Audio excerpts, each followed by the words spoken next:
ஒரு காலத்தில் 12 அழகான மகள்களை கொண்ட ஒரு அரசர் வாழ்ந்தார். இந்த 12 இளவரசிகளும் ஒரு பெரிய அழகான அறையில் ஒன்றாக வாழ்ந்தனர். மன்னர் தனது மகள்களை ஆழ்ந்த மனதோடு பாதுகாத்தார். மேலும் அவர்கள் இரவு நேரங்களில் படுக்கைக்கு சென்ற போது அவர் அவர்களை வெளியே செல்ல அனுமதிக்க மாட்டார். ஆனால் ஒவ்வொரு காலையிலும் அவர்கள் மிகவும் விசித்திரமான நிகழ்வோடு எழுவார்கள். இளவரசிகளின் காலணிகள் அனைத்தும் இரவு முழுவதும் நடனமாடியது போல் தேய்ந்து இருக்கும். அரசர் தனது மகள்களுக்கு தினமும் புதிய காலணிகளை வாங்குவார். ஆனால் அடுத்த நாள் காலணிகள் மீண்டும் தேய்ந்துவிடும். அரசரோ அல்லது கோட்டையில் இருந்த அவரது ஆட்களோ எவராலும் காலணிகளின் மர்மத்தை தீர்க்க முடியவில்லை. இது எவ்வாறு சாத்தியமாகும்? ஒரே இரவில் இந்த காலணிகள் இவ்வாறு தேய்ந்து போவது எவ்வாறு? பெருந்தகையே, எனக்கும் புரியவில்லை. இறுதியாக அரசர் கூறினார், என் மகள்களுடைய காலணிகளின் மர்மத்தை யார் தீர்க்கிறார்களோ அவருக்கு என் மகள்களில் ஒருவளை திருமணம் செய்து வைக்கிறேன். அவர்தான் எனது மருமகனாவார். என் மரணத்திற்கு பிறகு அவரே என் நாட்டின் அரசராவார். ஆனால் அவருக்கு கொடுக்கும் நேரம் 3 பகல்களும் 3 இரவுகளும் தான். முடியவில்லை என்றால் அவருக்கு ஆயுள் தண்டனை கொடுக்கப்படும். ராஜ்யத்தில் பல இளைஞர்களும் மற்ற ராஜ்யங்களை சேர்ந்த இளவரசர்களும் கூட வேலைக்காக கோட்டைக்கு வந்தார்கள். பல நாட்களாக அவர்கள் 12 இளவரசிகளின் படுக்கை அறையின் கதவை காவல் காத்து கொண்டிருந்தார்கள். ஆனால் சிறிது நேரம் கழித்து அவர்களில் எவராலும் மர்மத்தை தீர்க்க முடியவில்லை மற்றும் இரவில் காலணிகள் தொடர்ந்து தேய்ந்தன. இறுதியாக ஒரு நல்ல இதயமுள்ள இளைஞனும் மர்மத்தை அறிய விரும்பினான். அதனால் அவன் கோட்டைக்கு சென்றான். ஆனால் செல்லும் வழியில் மிகவும் ஏழ்மையான தோற்றமுடைய வயதான மூதாட்டியை சந்தித்தான். அன்பான குழந்தையே, மிகவும் பசியாக இருக்கிறது, ஏதாவது சாப்பிட கொடுப்பாயா? அந்த இளைஞன் தனது பையில் வைத்திருந்த எல்லா உணவையும் வயதான பாட்டியிடம் கொடுத்தான். முன்பு இங்கிருந்து சென்ற ஆண்கள் எதையும் கொடுக்காததால் அவள் மிகவும் மகிழ்ச்சியாக இருந்தாள். இவன் மற்றவர்களை விட வித்தியாசமானவன் என்று இந்த வயதான பாட்டி புரிந்து கொண்டாள். எனவே பதிலுக்கு அவள் அவனுக்கு ஒரு மாய உடையை கொடுத்தாள். இந்த மாய உடையை வாங்கிக்கொள். இதை அணிந்தால் நீ கண்ணுக்கு தெரிய மாட்டாய். இரவு 12 மணி ஆனதும் இதை மேலே உடுத்தி கொண்டு கண்ணுக்கு தெரியாமல் இளவரசிகளின் அறைக்குள் சென்று நீ காலணிகளின் மர்மத்தை தீர்த்துவிடு. ஆனால் எச்சரிக்கையாக இரு. இளவரசிகள் உனக்கு கொடுப்பதை நீ குடிக்க கூடாது.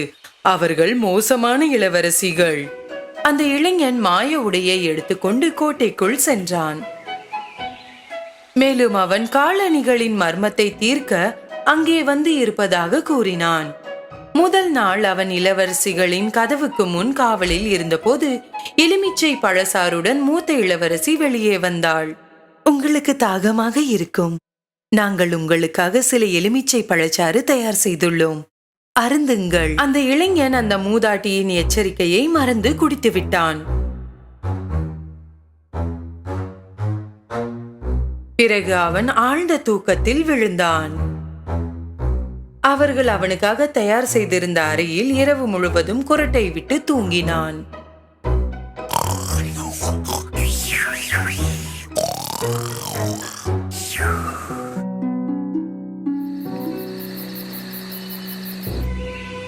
விடிந்தவுடன் அந்த இளைஞன் பீதியில் எழுந்து நின்றான். நான் மாய ஆடை அணிந்து இளவரசியின் அறைக்கு செல்ல வேண்டியிருந்ததே.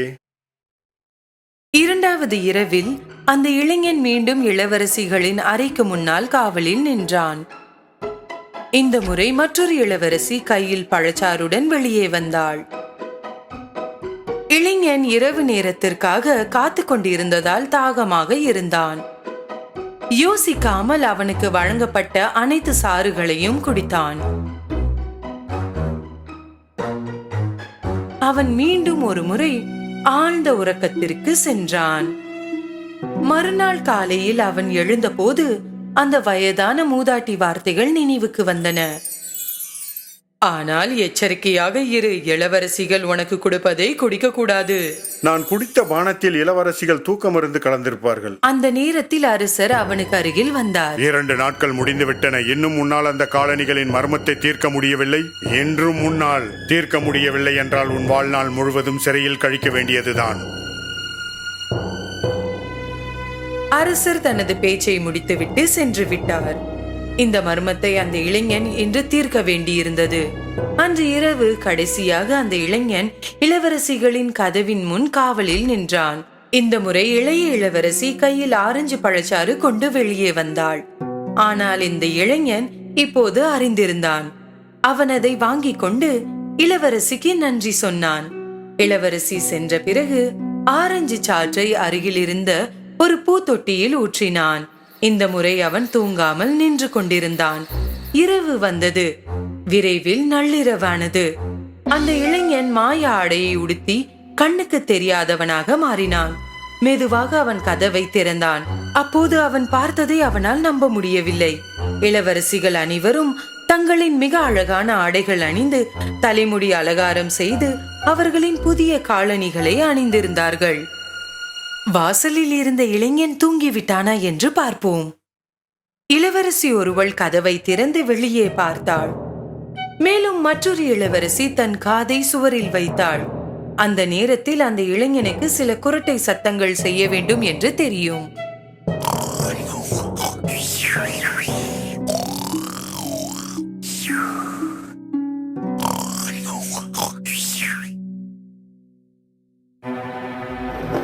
இளைஞன் தூங்குகிறான் என்று உறுதியாக அறிந்த பிறகு மூத்த இளவரசி தனது படுக்கையை ஒரு புறம் தள்ளி 3 முறை தட்டினாள்.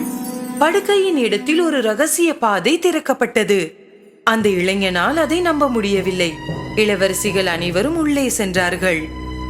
அந்த இளைஞன் பின்தொடர்ந்தான். ரகசிய பாதையில் படிக்கட்டுகள் இருந்தன.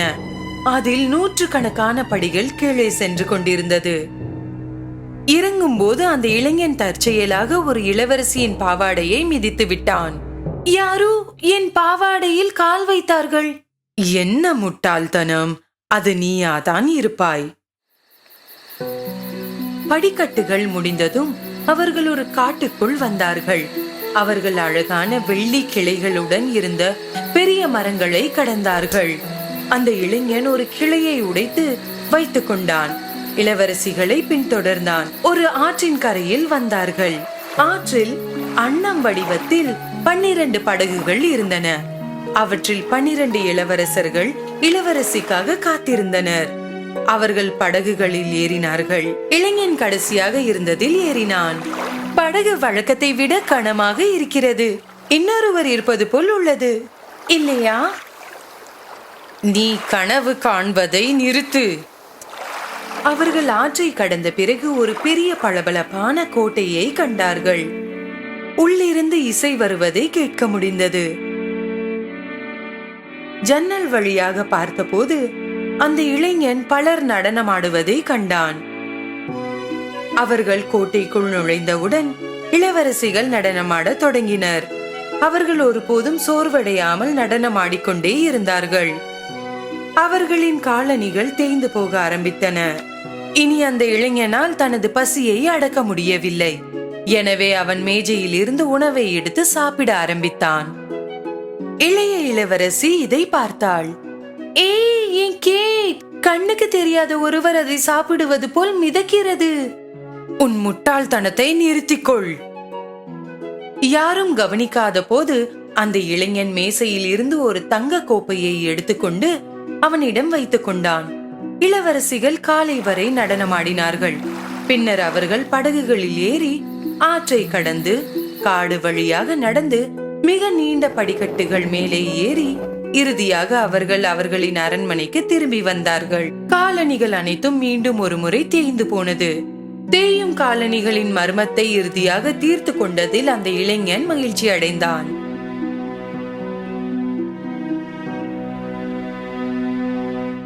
சிறிது நேரம் கழித்து அரசர் அந்த இளைஞனிடம் வந்தார். உனக்கு கொடுத்த கெடு முடிந்துவிட்டது. இன்னும் முன்னால் ரகசியத்தை கண்டுபிடிக்க முடியவில்லை. கண்டுபிடித்து விட்டேன் அரசே. அதன் பிறகு அவன் எல்லாவற்றையும் அவரிடம் சொன்னான். அரசர் முதலில் அவனை நம்பவில்லை. ஆனால் அந்த இளைஞன் காட்டில் இருந்து வெள்ளி கிளைகளையும் பளபளப்பான கோட்டையிலிருந்து தங்க கோப்பையையும் அவருக்கு காட்டிய போது அவன் உண்மையை சொல்கிறான் என்று அறிந்தார். எனவே அவர் தனது வாக்குறுதியை கடைபிடித்து எந்த இளவரசியையும் திருமணம் செய்து கொள்வதற்கான உரிமையை வழங்கினார். அந்த இளைஞன் இளையவளை திருமணம் செய்து கொள்ள விரும்புவதாக கூறினான். நடனமாடும் 12 இளவரசிகள் மகிழ்ச்சியாக இல்லை. ஏனெனில் அவர்களது ரகசியம் வெளியே வந்துவிட்டது. அந்த இளைஞனும் இளைய இளவரசியும் திருமணம் செய்து கொண்டு மகிழ்ச்சியுடன் வாழ்ந்தார்கள்.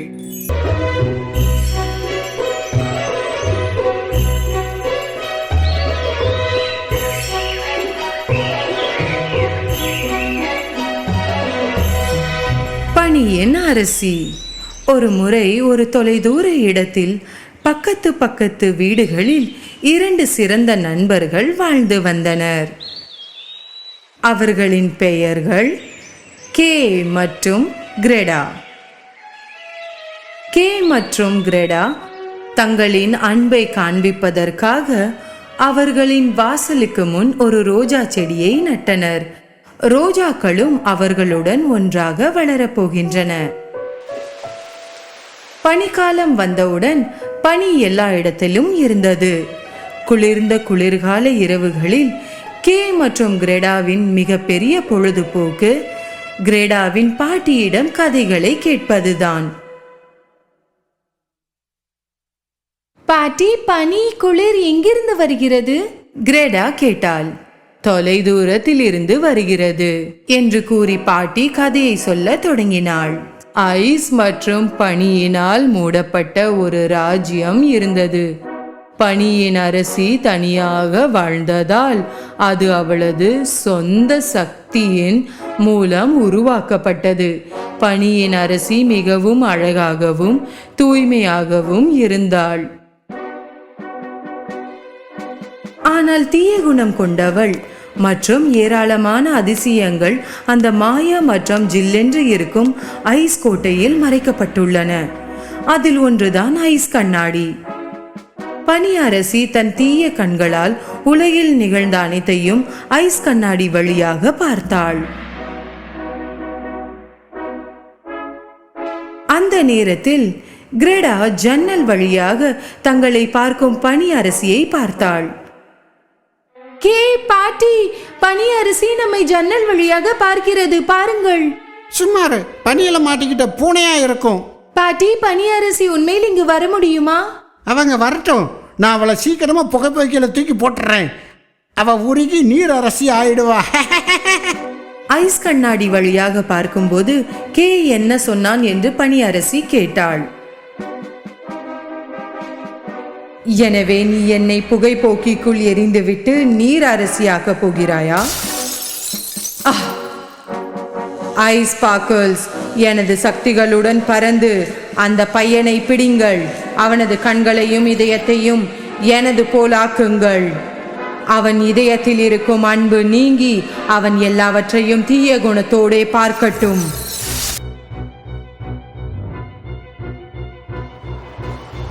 அவளது ஐஸ் ஸ்பார்க்கிள்ஸுக்கு பனி அரசி உத்தரவிட்டாள். கிரெடாவின் வீட்டின் முன்புறத்தில் ஒரு பனி புயல் வீச தொடங்கியது. ஐஸ் ஸ்பார்க்கிள்ஸ் வேகமாக கிரெடாவின் வீட்டை நோக்கி வந்தது. என்ன நடக்கிறது என்று பார்க்க ஆர்வமாக கே ஜன்னலை திறந்தான். கிரெடா கத்தினாள். கே, நில்லு! என் கண்ணை ஏதோ குத்திருச்சு, மோசமா வலிக்குது. இதயம்.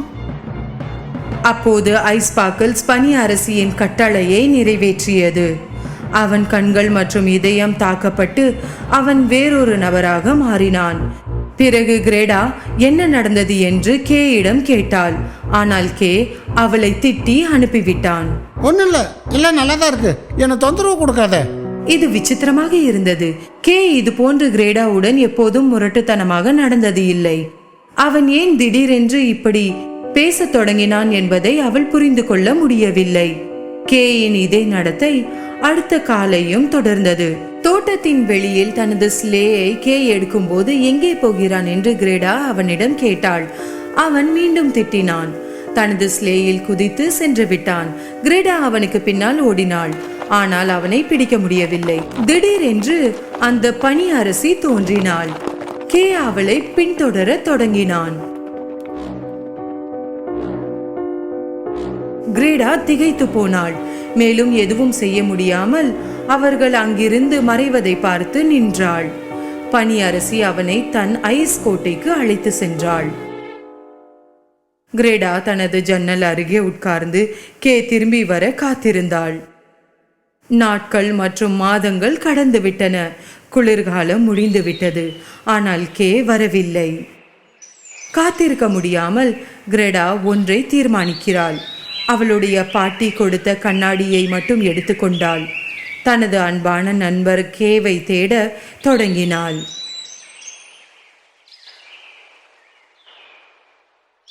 பல வழிகளை கடந்து சென்று மற்றும் வழியில் பார்த்த அனைவரையும் கிரேவை பற்றி கேட்கலாம் என்று நினைத்தாள். ஆனால் வழியில் அவள் யாரையும் பார்க்கவில்லை. இறுதியாக ஒரு நதியின் கரையை அடைந்தாள். அவள் சுற்றி பார்த்தாள். அங்கே யாரும் இல்லை. அவள் நதியை கேட்டாள். ஆனால் பதில் கிடைக்கவில்லை. அத்தருணத்தில் அவளுக்கு அருகே ஒரு கடல் பறவை வந்தது. உங்களுக்கு வேண்டிய பதில் நதி கிட்ட இருக்கும். ஆனா அதுக்கு முதல்ல நீங்க அவளுக்கு ஒரு பரிசு கொடுக்கணும். கிரேடா தனது அன்பான நெக்லஸை கழற்றி நதியின் நீருக்கு கொடுத்தாள். திடீரென்று ஒரு அதிசயம் நிகழ்ந்தது மற்றும் இப்போது ஒரு சிறிய படகு அவளது முன்னால் தோன்றியது. நதி தனது பரிசை விரும்பி உதவி செய்கிறது என்று கிரேடா நினைக்கிறாள். அவள் எதிர்பார்த்தபடி படகு சொந்தமாக நகரத் தொடங்கியது.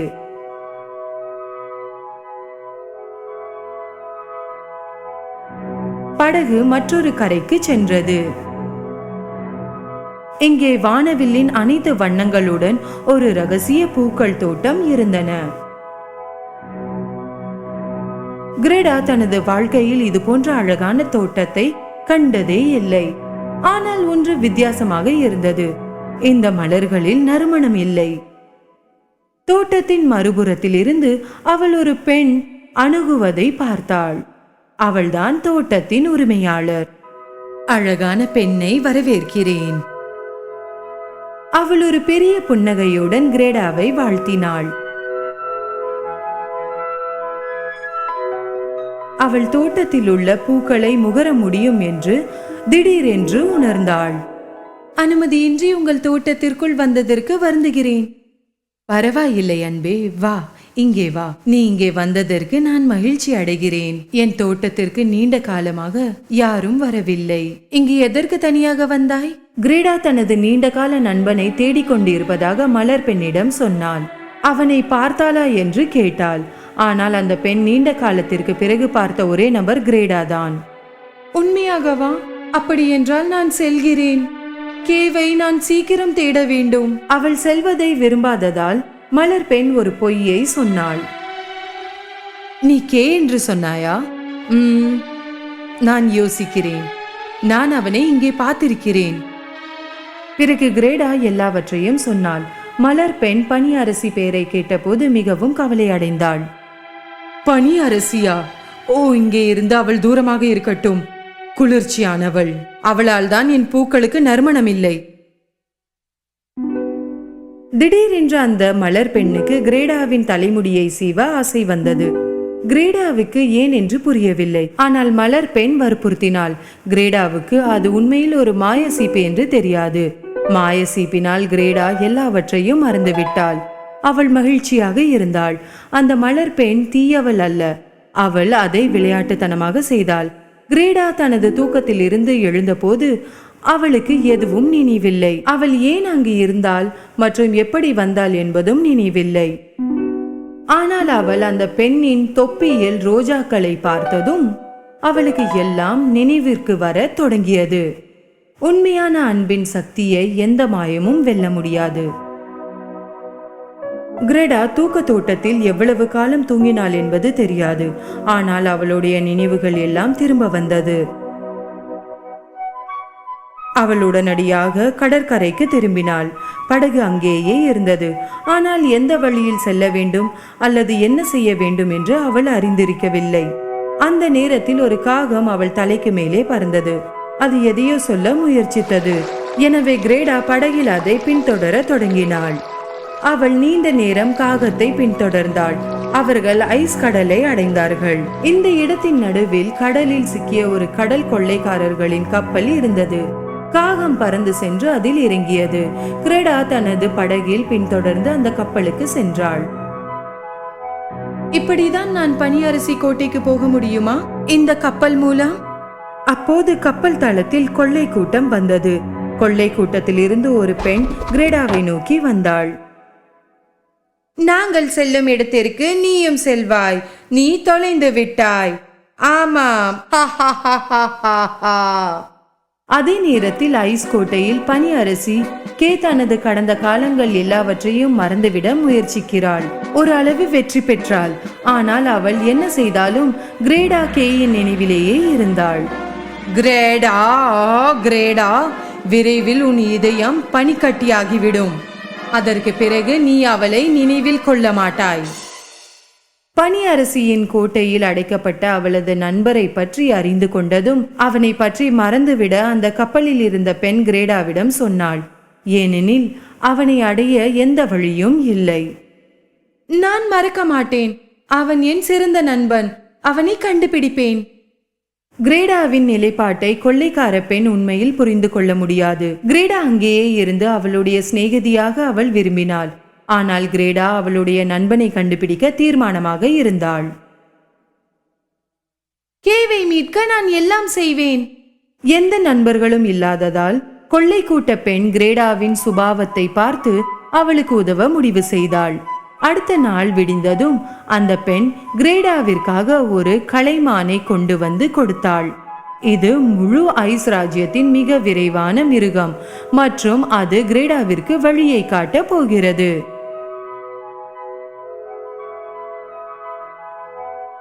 பனி அரிசியை கைப்பற்றி எங்கள் கப்பலை விடுவித்துக் கொடுக்க நீ எனக்கு வாக்குறுதி அளிக்க வேண்டும். நான் வாக்குறுதி அளிக்கிறேன். எனக்காக நீ செய்ததை நான் மறக்க மாட்டேன். இவ்வாறு கிரேடா பதிலளித்தாள். கலைமானில் சவாரி செய்து கிரேடா பயணத்தை தொடர்ந்தாள். முதலில் அவள் தீய பனி அரசியை தோற்கடிக்கும் முறையை கண்டுபிடிக்க வேண்டும். கலைமான் அவளுக்கு அதை காட்டப் போகிறது. நீண்ட சவாரிக்கு பிறகு அவர்கள் வட துருவத்தை அடைந்து விட்டார்கள். ஒரு புத்திசாலி முதியவர் அவர்களை வரவேற்றார். கிரேடாவால் அவர் தனது கண்ணாடியை பற்றி எப்படி அறிவார் என்பதை புரிந்து கொள்ள முடியவில்லை. ஆனால் அவள் சரியான இடத்திற்கு வந்திருக்கிறாள் என்று அவள் அறிந்து கொண்டாள். அதனால் அவள் கண்ணாடியை எடுத்து மனிதருக்கு காட்டினாள். நான் இதால் பனியரசியை தோற்கடிக்க போகிறேனா?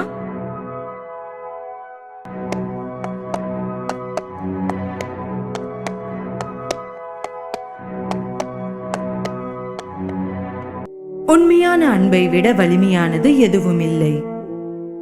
நம் அனைவரின் உள்ளிருக்கும் உண்மையான வலிமை அன்புதான். பனி அரசி யார் என்று கிரேடா தெரிந்து கொண்டாள். உண்மை வெளிவந்ததால் அவளை தோற்கடிக்க முடியும். கடந்த காலத்தில் பனிப்பெண் அன்பு நிறைந்த ஒரு நல்ல பெண்மணி. அவள் எங்கு தொட்டாலும் பூக்கள் பூத்து குலுங்கின. அவளது புன்னகைத்த கண்கள் சூரியனை விட மிகவும் பிரகாசமாக பிரகாசித்தன. அவள் ஒரு தனித்துவமான மகிழ்ச்சியான பெண். அவள் பெயர் லீலா. ஆனால் எல்லோரும் அவள் ஒரு சிறிய சூனியக்காரி என்று நினைத்தார்கள். அவளுடன் பேசவோ அல்லது விளையாடவோ இல்லை. பிறகு லீலா ஒரு மகிழ்ச்சியான பெண்ணாக இல்லை. அனைவரையும் வெறுக்கத் தொடங்கினாள்.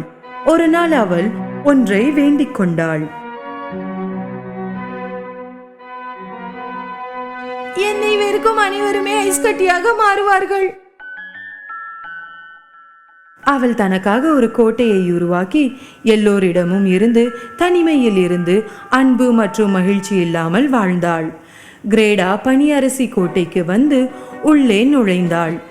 அவள் உள்ளே இருந்தாள். ஒரு மூலையில் ஐஸ் சிற்பத்தை செய்து கொண்டு இருந்த கேவை அவள் பார்த்தாள். கே, இங்கே இருக்கிறாயா? நான் உன்னை கண்டுபிடித்தேன்.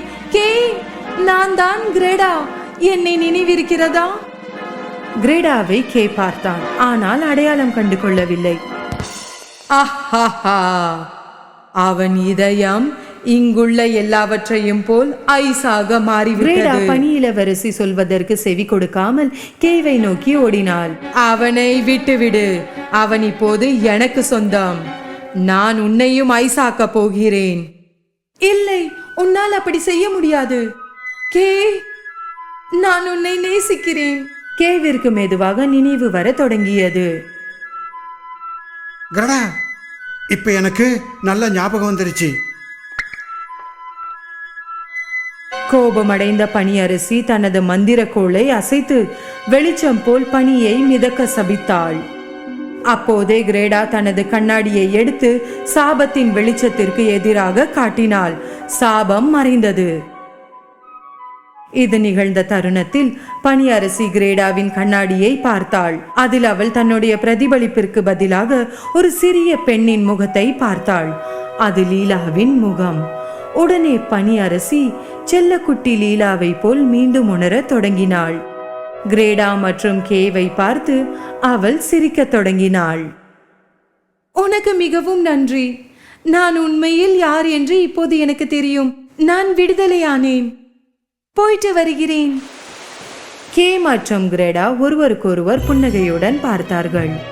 இப்போது அவர்கள் எப்போதுமே பிரிய மாட்டார்கள். அவர்கள் ஒன்றாக வளருவார்கள். அவர்களின் வாசலில் நட்ட ரோஜாக்களை போலவே.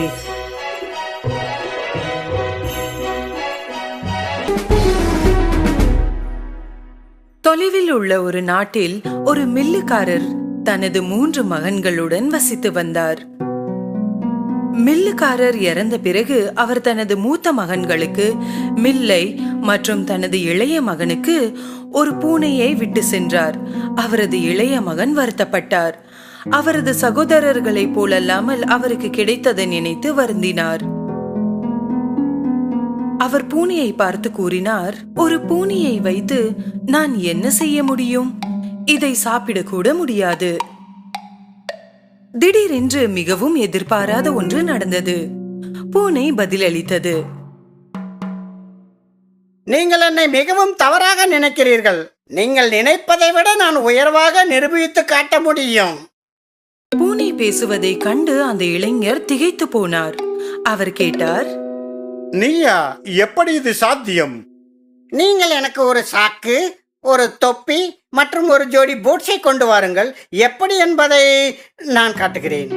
ஆச்சரியத்துடன் அந்த இளைஞர் தனக்கு தானே நினைத்து கொண்டார், இந்த பூனைக்கு பேச முடிந்தால் நிச்சயமாக இதற்கு ஏதோ தெரிந்திருக்கும். சரி, நீ என்ன செய்கிறாய் என்பதை பார்க்கிறேன். பூனை கேட்ட அனைத்தையும் இளைஞர் கொண்டு வந்தார். பூனை தொப்பியை போட்டு தனது பூட்ஸை போட்டு கண்ணாடி முன் நின்று தன்னை பார்த்து கொண்டது. பின்னர் ஒரு கேரட் மற்றும் ஒரு கொத்து இலைக்கோசை ஒரு சாக்கில் வைத்து கிளம்பியது. காட்டுக்கு வந்ததும் சாக்கை திறந்து தரையில் வைத்தது.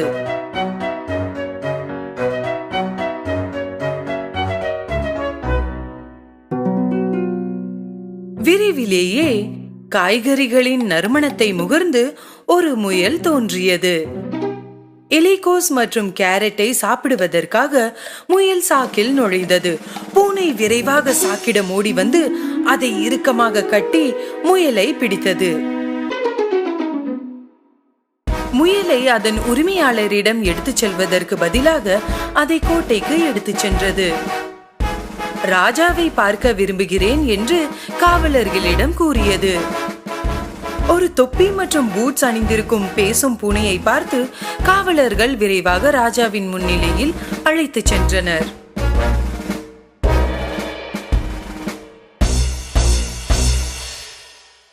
பெருந்தகையே, கேரபாஸ் இளவரசரின் சார்பாக நான் உங்களுக்கு பரிசு வழங்குகிறேன். என் எஜமானர் கேரபாசின் இளவரசர் உங்களுக்காக இந்த முயலை பிடித்து கொடுத்துள்ளார். இந்த பரிசில் மன்னர் ஈர்க்கப்பட்டார்.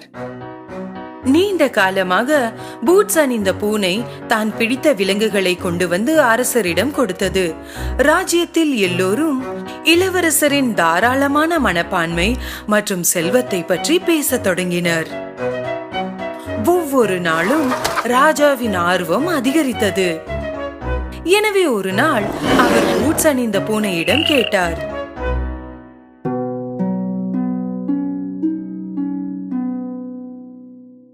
உங்கள் இளவரசர் இளைஞரா? ஆமாம், இளைஞர் மட்டுமில்லை, மிகவும் அழகானவர்.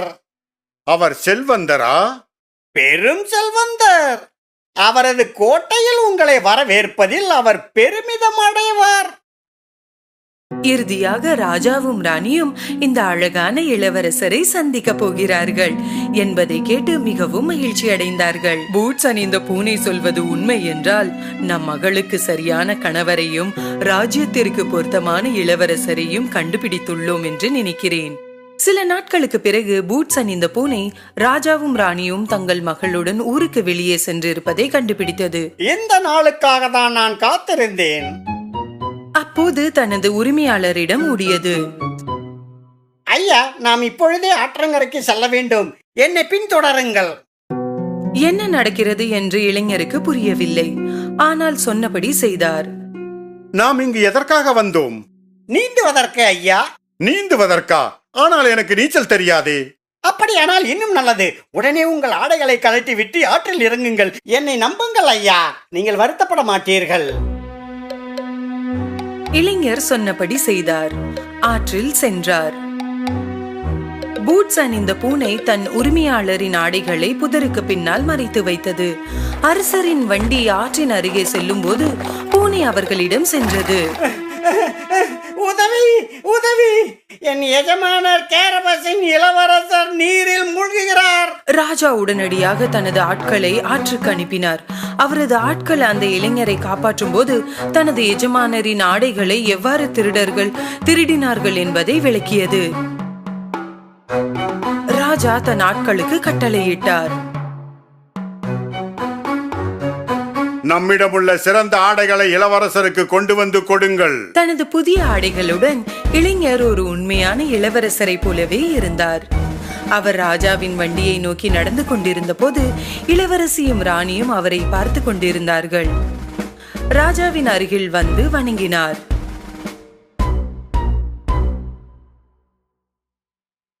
மிகவும் நன்றி அரசரே. என் எஜமானர் கேரபஸின் இளவரசர் அவரது அரண்மனையில் உங்களுக்கு விருந்தளிப்பதற்கு பெருமிதம் அடைவார். நான் சென்று அதற்கு ஏற்பாடு செய்கிறேன். பூட்ஸ் அணிந்த பூனை விரைவாக ஓடியது. அந்த இளைஞருக்கு ஏன் கேரபாஸின் இளவரசர் என்று அழைக்கப்பட்டார் என்று புரியவில்லை. ஆனால் மீண்டும் பூனை ஏதோ செய்யும் என்று நினைத்து அமைதியாக இருந்தார். இளவரசி உடனடியாக அழகான இளவரசரின் காதலில் விழுந்தாள். ஒரு பயங்கரமான ராட்சதருக்கு சொந்தமான ஒரு கோட்டைக்கு வேகமாக ஓடும்போது வழியில் வயலில் வேலை செய்யும் விவசாயிகளிடம் பூனை கத்தி சொன்னது. அரசர் வந்து கொண்டிருக்கிறார். அவர் உங்களிடம் கேட்டால் இந்த நிலம் அனைத்தும் கேரபஸ் இளவரசருக்கு சொந்தமானது என்று கூறுங்கள். இல்லையேல் அவர் உங்களை தண்டிப்பார். பூனை ஓடிக்கொண்டே வழியில் பார்த்த அனைவருக்கும் மீண்டும் மீண்டும் அதையே சொன்னது.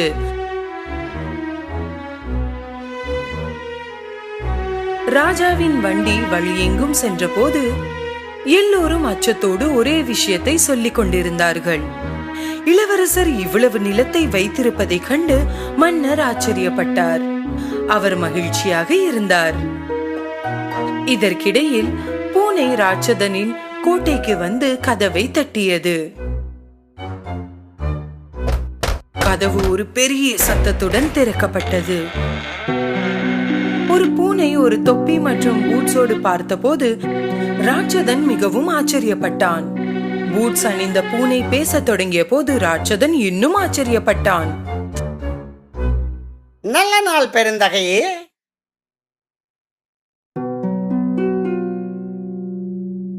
யார் நீ? என் கோட்டையில் நீ என்ன செய்து கொண்டிருக்கிறாய்? பூனை தனது திட்டத்தை செயல்படுத்த தொடங்கியது. நான் எதற்காக இங்கு வந்தேன் என்று கூறுகிறேன். பெருந்தகையே, நான் அரசரின் விசுவாசமான வேலைக்காரன். மந்திரம் குறித்த உங்கள் அற்புதமான திறமைகளை பற்றி அரசர் என்னிடம் கூறியுள்ளார். ஆமாம், அவர் கூறியது சரிதான். அதனால் நீங்கள் வலிமை மிக்க ஒரு பெரிய சிங்கமாக மாற முடியுமா அரசே? நிச்சயமாக முடியும். அது எனக்கு மிகவும் சுலபமானது. தனது அற்புதமான மந்திரத்தை பயன்படுத்தி ராட்சதன் ஒரு பெரிய சிங்கமாக மாறியது. பூனை மிகவும் பயந்து குதித்தது. சரி சரி, இது போதும். ராட்சதன் தனது இயல்பு நிலைக்கு திரும்பியது. ஆச்சரியமாக இருந்தது. நீங்கள் சிறிய மிருகமாக மாறுவது சாத்தியமில்லை என்று நினைக்கிறேன். உறுதியாக தெரியவில்லை. நீங்கள் என்ன நினைக்கிறீர்கள்? சாத்தியமற்றதா? நான் விரும்பினால் எந்த விலங்காகவும் என்னால் மாற முடியும். அதையும் பார்ப்போம். ஆமாம், சிறிய எலியாக உங்களால் மாற முடியுமா? ராட்சதன் மிகவும் சத்தமாக சிரித்தது. பூனையால் அதே இடத்தில் பயத்தில் நிற்க கூட முடியவில்லை. ராட்சதன் தனது மந்திர சக்தியை பயன்படுத்தி எலியாக மாறினான். அதை பார்த்து பூனை விரைவாக எலி மீது குதித்தது. ஒரு பெரிய கடியால் ராட்சதனை கடித்தது.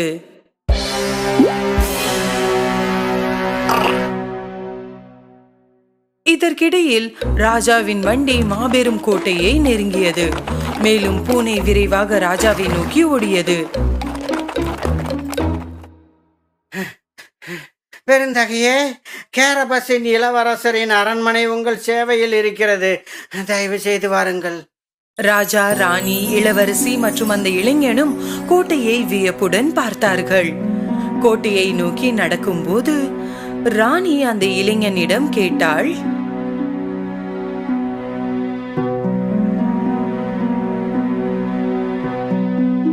இளவரசரே, உங்களுக்கு திருமணமாகிவிட்டதா? இல்லை அரசியே, உங்கள் அழகான மகளை எனக்கு நீங்கள் திருமணம் செய்து வைத்தால் அவளை நான் சந்தோஷமாக வைத்திருப்பேன். ராட்சதனின் அரண்மனையில் ஒரு பெரிய விருந்து தயாரிக்கப்பட்டு இளவரசருக்கும் இளவரசிக்கும் நிச்சயதார்த்தம் செய்தனர். விரைவில் அவர்கள் திருமணம் செய்து கொண்டனர்.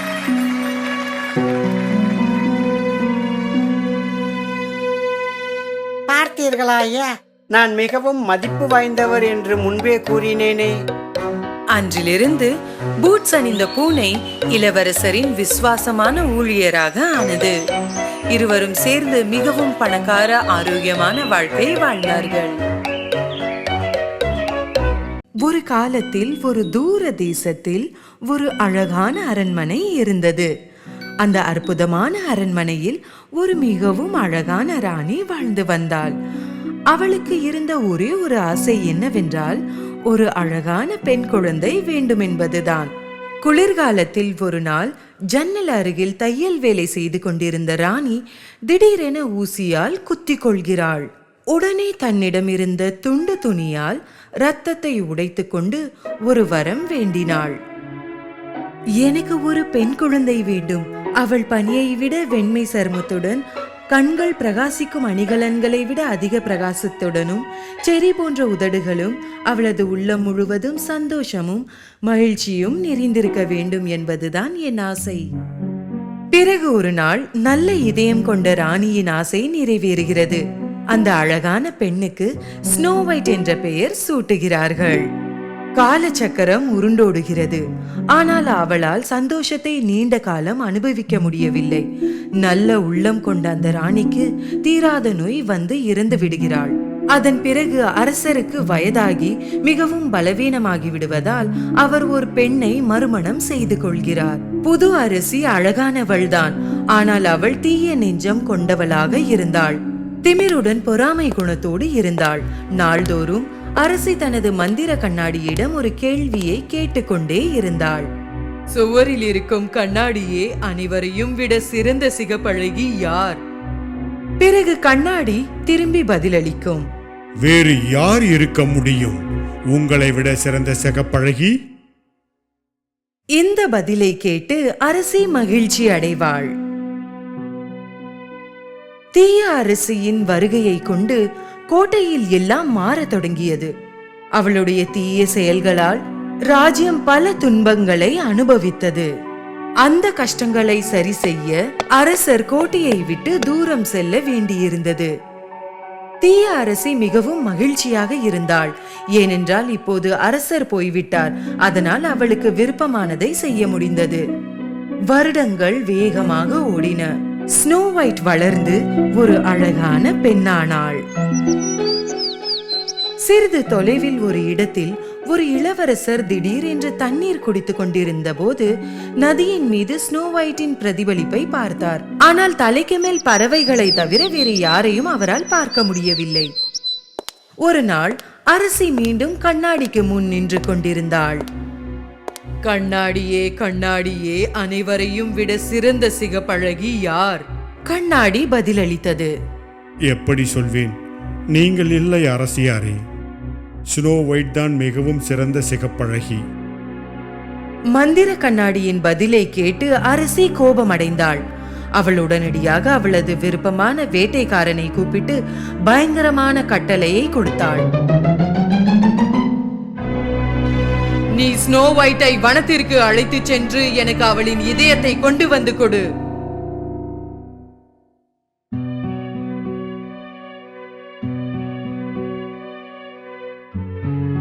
சிப்பாய்கள் ஸ்னோ ஒயிட்டை அரசியிடம் அழைத்து வந்தார்கள். எப்படி இருக்கிறாய் ஸ்னோ ஒயிட்? நீ கோட்டைக்குள் சலித்து போயிருப்பாய் என்று நினைத்தேன். காட்டுக்கு போ, அங்கு நல்ல காற்று கிடைக்கும். கவலைப்படாதே, என் மிகவும் நம்பகமான வேட்டைக்காரன் உன்னை அங்கே பாதுகாப்பான்.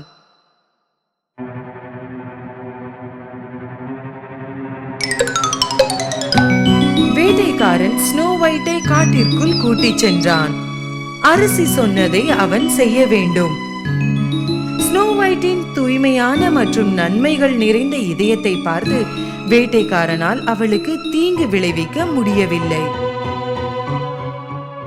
அவள் கோட்டைக்கு செல்ல வேண்டாம் என்று எச்சரித்தான். சூரிய அஸ்தமனத்தின் போது அவளை காட்டில் விட்டுவிட்டு அவன் கோட்டைக்கு சென்றான்.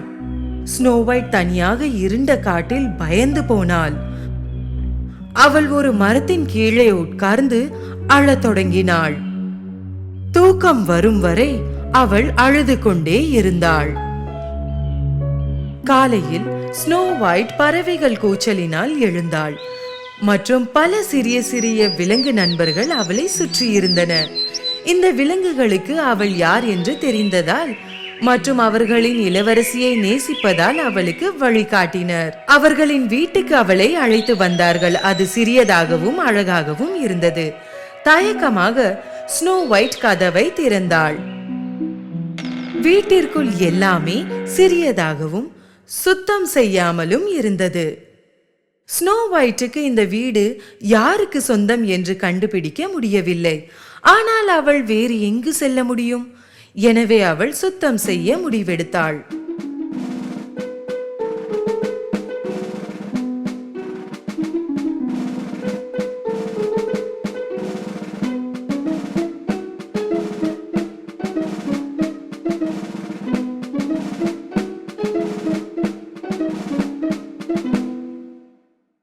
அவள் வீட்டை சுத்தம் செய்து அதை அழகாகவும் களங்கமில்லாமலும் செய்தாள். ஸ்னோ ஒயிட் சிறிய சமையல் பாத்திரங்கள் மூலம் எதையோ சமைத்து சாப்பிட்டாள். இந்த சிறிய வீட்டில் மற்றவற்றை போலவே கட்டிலும் சிறியதாக இருந்தது. ஸ்னோ ஒயிட் ரொம்ப களைப்பாக இருந்ததால் உடனே தூங்க நினைத்தாள். இந்த இடத்தில் அவளுக்கு யாரும் தீங்கு விளைவிக்க முடியாதென்று அவள் சில கட்டிலை ஒன்று சேர்த்து அதில் உறங்கினாள். மாலையில் அந்த வீட்டின் உரிமையாளர்கள் 7 குள்ளர்கள் சுரங்க வேலையில் இருந்து திரும்பி வந்தனர். உள்ளே நுழைந்ததும் அவர்கள் ஆச்சரியப்பட்டார்கள். வீடு அழகாக சுத்தமாக இருந்ததோடு சுவையான உணவு மனமும் வந்தது. டோபி ஒரு கிண்ணம் சூப்பு உடனே எடுக்க போன போது எல்லாத்தையும் சிந்திவிட்டார்.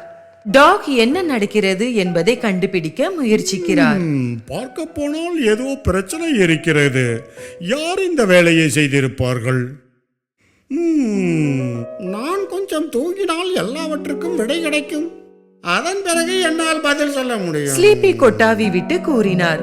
7 கொள்ளையர்கள் அமைதியாக மாடிக்கு சென்றனர். படுக்கை அறைக்கு சென்றதும் அவர்களால் அவர்கள் கண்களையே நம்ப முடியவில்லை. அவர்கள் இதுவரை பார்த்திடாத அழகான பெண் அவர்களின் சிறிய கட்டிலில் தூங்குவதை பார்த்தார்கள். சத்தத்தை கேட்டு ஸ்னோ ஒயிட் தூக்கத்தில் இருந்து பயந்து எழுந்தாள். 7 குள்ள மனிதர்களின் 14 கண்கள் அவளை பார்ப்பதை பார்த்தாள். இறுதியாக தயக்கத்துடன் கூறினாள், என் பெயர் ஸ்னோ ஒயிட். நான் உங்களை தொந்தரவு செய்திருந்தால் வருந்துகிறேன். எந்த தீங்கும் செய்ய மாட்டேன். அது எங்களுக்கு தெரியும். இல்லை என்றால் நீங்கள் ஏன் எங்களுக்காக சுத்தம் செய்து சமைத்து வைத்திருப்பீர்கள்?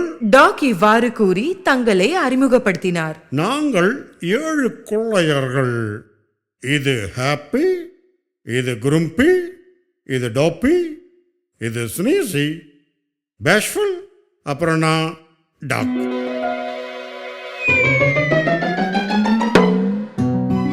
அப்புறம் ஸ்லீப்பி. என்ன தூங்க விடுங்கப்பா. ஸ்னோ ஒயிட்டுடன் இப்போது இன்னும் 7 அட்டகாசமான நண்பர்கள் இருப்பதால் மகிழ்ச்சி அடைந்தாள். என்ன நடந்தது என்பதை பற்றி ஸ்னோ ஒயிட் அவர்களுக்கு சொன்னாள். அதை கேட்டு 7 குள்ளர்கள் மிகவும் சோகமடைந்தனர். அவளை அவர்களுடன் இருக்க சொன்னார்கள். அவர்களுடன் தங்குவதற்கு ஒப்புக்கொண்டு ஸ்னோ ஒயிட் எப்போதும் அவர்களுக்கு உதவினாள்.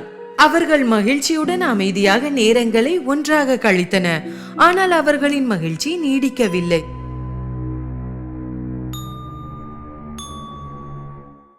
ஒரு நாள் அந்த அரசி அதே கேள்வியை கண்ணாடியிடம் மீண்டும் கேட்டாள். சுவரில் இருக்கும் கண்ணாடியே, எல்லோரையும் விட சிறந்த சிகப்பழகி. கண்ணாடியும் அதே பதிலை சொன்னது. இளவரசி, என்னை மன்னித்து விடுங்கள். மிகவும் அழகான சிகப்பழகி ஸ்னோ ஒயிட் தான் அரசியாரே. ஆனால் அவள் ஏற்கனவே இறந்துவிட்டாள் என்று அரசி நினைத்ததால் வேட்டைக்காரன் மான் இதயத்தை கொண்டு வந்தான் என்று அரசிக்கு தெரியாது. அரசி அந்த வேட்டைக்காரனை நம்பியது தவறு என்று இந்த வேலையை தானே முடிக்க முடிவு செய்தாள். ஸ்னோ ஒயிட் ஒவ்வொரு குள்ள மனிதர்களின் கன்னத்தில் முத்தமிட்டு அவர்களை வேலைக்கு அனுப்பினாள். டாக் தன்னுடைய எச்சரிக்கையை எப்பொழுதும் போல் திரும்பி திரும்பி சொன்னார். நமது விதிகளை மறந்து விடாதே. யாராவது ஒரு அந்நியன் வந்து கதவை தட்டினாலும் ஏதாவது கேட்டாலும் எதுவும் சொல்லி விடாதே. சரி டாக், ஆனால் நீங்கள் வேலைக்கு தாமதமாக செல்லாதீர்கள், சரியா? ஸ்னோ ஒயிட் இரவு உணவை தயார் செய்யும் போது கதவை தட்டும் சத்தம் வந்தது. குள்ள மனிதர்கள் இந்த நேரத்தில் வீட்டிற்கு வருவார்கள் என்று அவள் எதிர்பார்க்கவில்லை. யார் அது? டாக், அது நீங்களா? வெளியில் இருந்து ஒரு மூதாட்டி பேசினாள். நான் தீங்கு செய்ய மாட்டேன் குழந்தை, கதவை திற. கதவின் ஓட்டையிலிருந்து ஸ்னோ ஒயிட் ஒரு மூதாட்டியை பார்த்தாள். மூதாட்டியால் எந்த தீங்கும் விளைவிக்க முடியாது என்று நினைத்து அவள் கதவை திறந்தாள். என் அன்பான அழகான பெண்ணே, நான் ஒரு ஏழையான பாட்டி. நீ எனக்கு ஒரு கிண்ணம் சூப்பு கொடுத்தால் எப்போதும் நன்றியுடன் இருப்பேன். ஸ்னோ ஒயிட் மூதாட்டியை உள்ளே அழைத்து அவளுக்கு சூடான சூப்பை கொடுத்தாள்.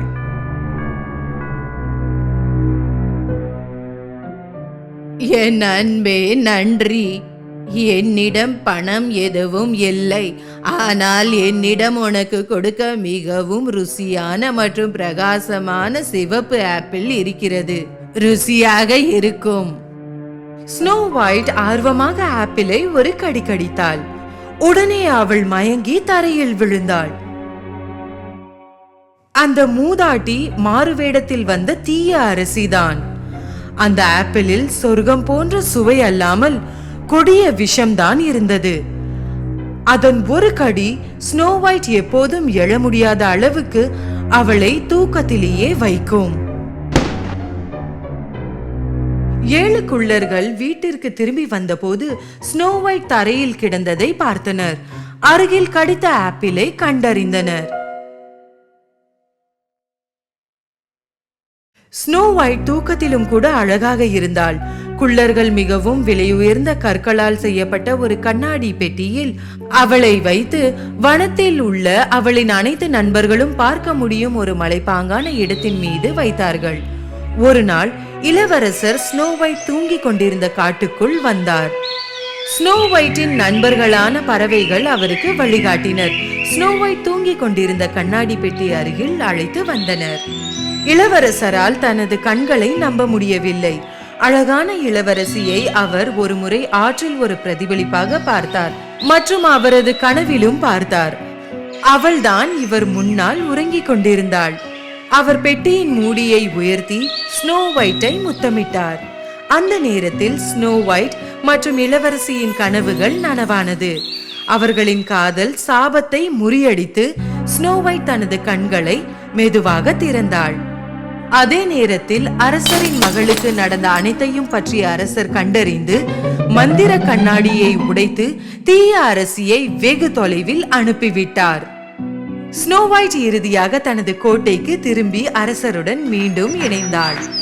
ஸ்னோ ஒயிட் மற்றும் இளவரசருக்கு ஒரு மாயாஜால திருமணம் நடந்தது.